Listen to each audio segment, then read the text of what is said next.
अधूरी सुहागरात भाग 3। अगर आप लोगों ने फर्स्ट पार्ट और सेकंड पार्ट नहीं देखा है तो इस वीडियो की डिस्क्रिप्शन में आप लोगों को उन दोनों पार्ट की लिंक मिल जाएगी। तो पहले उन दोनों पार्ट को देखिए, उसके बाद में इस भाग 3 को देखिए। कहानी शुरू करने से पहले अगर चैनल को सब्सक्राइब नहीं किया है तो चैनल को पहले सब्सक्राइब कर लीजिए और जो बगल में घंटी है उस पर टच करके ऑल पर टच जरूर कर दीजिए ताकि न्यू वीडियो आपके पास में सबसे पहले पहुंच पाए। आज से आप इस हवेली में एक बेटी की तरह रहेंगी, पर आपको अपना स्थान वापस पाने के लिए लड़ना होगा और मैं आपकी इस लड़ाई में आपका साथ दूंगी। जी मैं।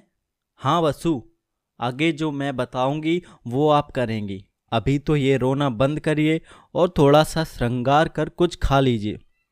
भूखे पेट आप यश के सवालों के जवाब नहीं दे पाएंगी। वो उतावले हो रहे हैं अपनी काकी माँ के साथ खेलने के लिए। वसु इस बात पर मुस्कुरा दी। नंदिनी ने आगे बढ़ उसे बाहुपाश में भर लिया। वसु के कमरे से बाहर निकल कर नंदिनी बहुत बेचैन हो गई। क्या ये हवेली फिर से रानी माँ की कहानी दोहराने वाली है? उसने कह तो दिया कि वो वसु को उसका हक दिलाएगी, पर कैसे?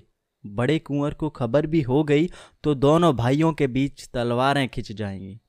सुजीत जी को कभी ये बर्दाश्त नहीं होगा कि उनके वचन का मान न रखा जाए। आखिर उन्होंने खुद वसुधा को मांगा था रंजीत कुंवर के लिए। इतनी प्यारी सी लड़की के साथ छोटे कुंवर नाइंसाफी नहीं कर सकते। अगर उनके साथ जबरदस्ती की गई तो फिर से वो सब नहीं। मैं अब कुछ भी गलत नहीं होने दूंगी। मुझे कुछ करना होगा। नंदिनी अपनी सोच में खोई अपने कमरे में पहुंच जाती है, जहां सुजीत किसी फाइल में डूबे हुए काफी देर तक वो नंदिनी का मौन टूटने की प्रतीक्षा कर रहे। जब उसे खोए हुए देखा तो उसे पुकारा, नंदिनी जी। कोई जवाब नहीं मिला तो उन्होंने उनके कंधे पर जाकर हाथ रखा। नंदिनी, कहाँ खोई हुई हैं आप? ओह हाँ, कुछ नहीं कुंवर जी, बस थोड़ा सा सिर दर्द हो रहा था। हम आपको वर्षों से जानते हैं। जब आप कुछ निर्णय लेने वाली होती हैं तो यूं ही खामोश हो जाती हैं। हम आपसे नहीं पूछेंगे कि क्या बात है। जब आपको ठीक लगे बता दीजिएगा। अभी हम भी थोड़ा उलझे हुए हैं। एक नया प्रोजेक्ट शुरू करने की सोच रहे थे, पर अब शायद ना कर पाए।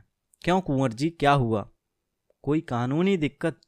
नंदिनी जी, कोई कानूनी दिक्कत होती तो छोटी बहू के पिता ही संभाल लेते, पर समस्या दूसरी है। बताइए, शायद हम आपकी कुछ मदद कर पाए। नहीं, ये काम कोई सिविल इंजीनियर ही कर सकता है। हम जिस इंजीनियर से काम कराते थे वो अचानक से छुट्टी लेकर बाहर चला गया है और हमें ये नक्शा हर हाल में इसी हफ्ते पास होने के लिए भेजना है, नहीं तो हम समय से काम शुरू नहीं कर पाएंगे। ओह, हम आपके लिए चाय मंगवाते हैं। नंदिनी वसु के लिए नाश्ता भिजवाकर खुद व कुंवर जी के लिए चाय का आदेश देकर कमरे में आ गई। इधर वसु को नंदिनी से बात करके हल्का सा महसूस हुआ। वो मुंह धोने बाथरूम में गई ही थी कि उसे किसी के कमरे में आने की आहट सुनाई दी। कौन हो सकता है? छोटे कुंवर? उसका दिल तेजी से धड़का, पर दूसरे ही पल उसने खुद को संयत कर लिया। वो यहाँ कैसे आएंगे? वो ये सब सोच ही रही थी कि किसी ने बाथरूम के दरवाजे पर दस्तक दी। काकी माँ, अब बाहर भी आ जाइए, हमें कितना इंतज़ार कराएंगे आप? ओह, तो यश कुंवर जी हैं। उसके चेहरे पर मुस्कान आ गई। बाहर जाकर देखा तो यश अपना बैट और बॉल लिए बिस्तर पर विराजमान थे। अपने से बड़े साइज का हेलमेट पहने हुए था और नौकरानी को अपना सारा सामान ठीक से कमरे में रखने का निर्देश दे रहा था। उसे इस हाल में देखकर वसु की हंसी छूट गई। काकी माँ, हमें देखकर हंसिए मत। उसने रूठते हुए वसु की तरफ देखा। अच्छा बाबा, सॉरी, नहीं हंसते, पर आप घर में ये हेलमेट पहने क्यों घूम रहे हैं? वो क्या है ना काकी माँ कि अभी हम छोटे हैं तो हमें काका के हेलमेट से काम चलाना पड़ता है। माँ को मत बताना। ये नहीं तो वो हमें खेलने नहीं देंगे। अच्छा, नहीं बताएंगे, ये आपके काका का है। जवाब में उसने मासूमियत से सिर हिलाया। वसु यश के सिर के हेलमेट को निकाल कर इस तरह सहलाती रही मानो वह कुंवर जी का सिर अपनी गोद में रखे हुए हो। यश उसे ऐसा करते देख खुद उसकी गोद में लेट गया। काकी माँ, हम तो पूरे के पूरे आपके पास हैं, तो आप इससे क्यों प्यार कर रही हैं? वसु झेंप गई। नहीं, ऐसा कुछ नहीं है यश, आपने नाश्ता किया? हाँ, हम तो सुबह ही कर चुके हैं। काका जी और हम और नंदन भैया, नंदनी का बड़ा बेटा, हम सभी सुबह घूमने जाते हैं ना। अच्छा, और क्या क्या करते हैं आप? उसे यश की भोली भाली बातों में मजा आ रहा था। अरे काकी माँ, कुछ मत पूछिए, सिर पर हाथ मारकर उसने बड़े बूढ़े वाले अंदाज में कहा, जिससे वसु हंसने पर मजबूर हो गई। हम नन्ही सी जान सुबह उठा दिए जाते हैं, फिर काका जी के साथ सैर पर जाते हैं। वो तो खैर हमें अच्छा लगता है, पर उसके बाद हमें स्कूल भेज दिया जाता है। ये हमें तनिक भी अच्छा नहीं लगता। वहाँ से थके हारे हम बेचारे वापस आते हैं तो हमारे संगीत वाले मास्टर जी आ जाते हैं। इस प्रकार हम दिन भर काम में लगे रहते हैं। शाम को काका जी और भैया के साथ घोड़ दौड़ के लिए भी जाते हैं। काकी माँ, आज तो रविवार है तो आप हमें देख भी रही हैं, नहीं तो दिन भर यस यस करती रहेंगी और हमें फुर्सत नहीं मिलेगी। अच्छा जी, इतना सारा काम करते हैं आप? वसु ने उसे प्यार से चूम लिया। बदले में यश ने अपनी काकी माँ के गले में अपनी बाहें डाल दी। यश के साथ सही में समय का पता नहीं चला। दोपहर को खाने की मेज पर दोनों साथ गए। वसु को खुश देखकर नंदिनी को राहत मिली। आपको यश तंग तो नहीं कर रहे? नहीं जीजी, वसु ने यश की तरफ देखकर बोला। यश ने अपनी आइसक्रीम खाने में व्यस्त होते हुए भी एक पल को रुक कर देखा। वसु का जवाब सुन दोबारा से व्यस्त हो गया। नंदिनी की हंसी छूट गई। जब खाना खत्म होते ही उसने अधिकार के संग वसु का हाथ पकड़ा और नंदिनी से बोला, अब हम जाएं माँ? जी जरूर कुंवर जी, अब हमें वसु से बात करनी ही होगी। इस मामले में अधिक छूट देना सही नहीं है। नंदिनी अपनी योजना पर फिर से गौर करने लगी। फिर आश्वस्त होकर उसने चैन की सांस ली। हवेली में संध्या आरती का समय होने को था। यश वसु का हाथ पकड़े हुए आकर खड़ा हो गया। नंदन ने उसके सिर पर एक चपत मारी। यश ने जीभ चिढ़ाकर नंदन की बात का जवाब दिया।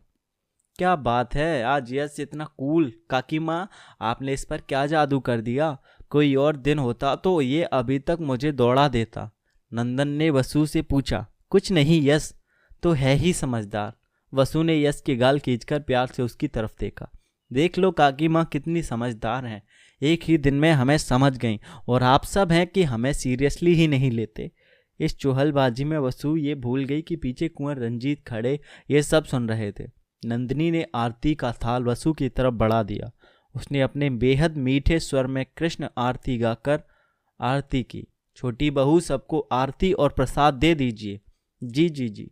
वसु सबको आरती देने लगी। एक पल के लिए उसकी आंखें कुंवर से मिली। न जाने कितने सवाल थे जो दोनों की आंखों में तैर रहे थे, पर दोनों ही इनके जवाब एक दूसरे से नहीं मांग सकते थे।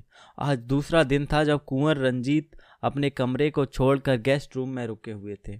अपने और मरियम के बारे में बताने के बाद उन्हें पूरा यकीन था कि वसुधा रो रो कर हवेली सिर पर उठा लेगी और अपने पिता के घर वापस चली जाएगी। इसी उम्मीद में अपने कुछ गिने चुने कपड़ों और ज़रूरत की चीज़ों के साथ उन्होंने वहाँ डेरा डाला हुआ था। अपने को मानसिक रूप से तैयार भी किए हुए थे कि सबको क्या बोलेंगे, पर यहाँ तो माजरा ही दूसरा लग रहा था।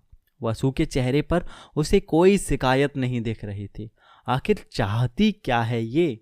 मरियम को भी उसने समझा रखा था कि बस कुछ दिनों की ही बात है। अगर ये यहाँ से नहीं गई तो वो उसे क्या जवाब देंगे? कल रात कितनी मुश्किल से मरियम को समझा पाए थे कि वो और वसु अलग कमरे में है। काका जी, क्या सोच रहे हैं आप? अंदर चलिए ना, देखिए काकी माँ कितना सुंदर भजन गा रही हैं। नंदन ने रंजीत का हाथ पकड़कर खींचा। हाथों में बीड़ा पकड़े वसु साक्षात देवी सरस्वती लग रही थी। थोड़ी देर बाद नंदिनी ने भी एक भजन के बोल पर वसु का साथ दिया। हवेली 7 स्वरों में डूबी हुई थी। बाकी की कहानी आप लोगों को पार्ट 4 में मिलेगी। तो पार्ट 4 अगर चाहिए तो आप लोग मुझे कमेंट बॉक्स में बताइएगा। और अगर चैनल को सब्सक्राइब नहीं किया है तो चैनल को सब्सक्राइब करके घंटी पर टच करके आल पर टच कीजिए, ताकि पार्ट 4 आप तक सबसे पहले पहुंच सके। और वीडियो को लाइक ज़रूर कीजिएगा। आज की वीडियो का लाइक टारगेट है 200 लाइक्स का। मिलते हैं अगली वीडियो में।